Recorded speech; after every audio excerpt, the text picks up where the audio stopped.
Welcome to Take 5, your 5-minute inspirational message from Evangelical Alliance Ireland.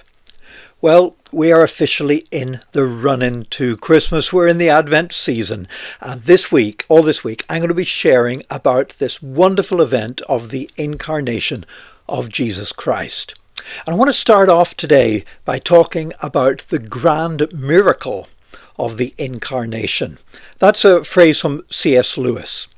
You know, people try to explain away miracles. For example, I've often seen programs on channels such as the National Geographic channel where they try to give natural explanations for biblical miracles. You know, sometimes they're so far-fetched, you need more faith to believe their explanations than you do simply to believe that God did a miracle. Such as, example, the parting of the Red Sea. I saw one TV program where they said, well, you know what, the water at a particular stretch is only 6 inches deep, and therefore all it would take is a strong wind to move the water aside and part the sea so the people could pass over, which actually would make it a greater miracle because the army of Pharaoh then drowned in the Red Sea as they tried to follow, so that would mean they drowned in 6 inches of water, which doesn't make a lot of sense. Also, whenever these channels get it so wrong with the biblical miracles and stupid and far-fetched explanations, it makes me wonder how trustworthy these channels are when they talk about other subjects that I don't know much about and assume that they do know when they obviously don't.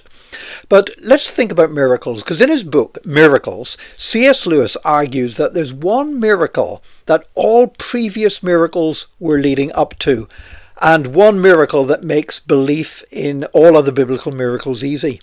And that is the incarnation, God becoming flesh. He says once you believe that, it's not difficult to believe in any of the other miracles. If you really believe that God can come and take up residence in a human being, then you shouldn't have too much difficulty believing in any of the other miracles. So when people say to you, well, can you really believe that? And can you believe this? And can you believe that a whale swallowed Jonah, whatever? I say, yeah, if I can believe that God came in human flesh, then I can certainly believe all these other things.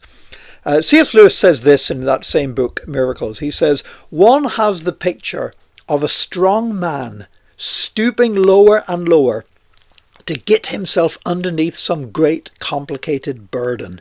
He must stoop in order to lift. He must also disappear under the load before he incredibly straightens his back and marches off with the whole mass swaying on his shoulders. What a beautiful description of Jesus, God the Son, becoming a human being for us. So, if there's stuff in the Bible that you're struggling to understand, go back to the incarnation, because it is the key to everything. And that's why it's so important that we celebrate Christmas each year. It's not that Jesus was born on the 25th of December, because he almost certainly wasn't born on the 25th of December. That's just a convenient date to celebrate it. It's because without really understanding Christmas, then we don't really understand Jesus, the gospel, salvation, discipleship, or the church.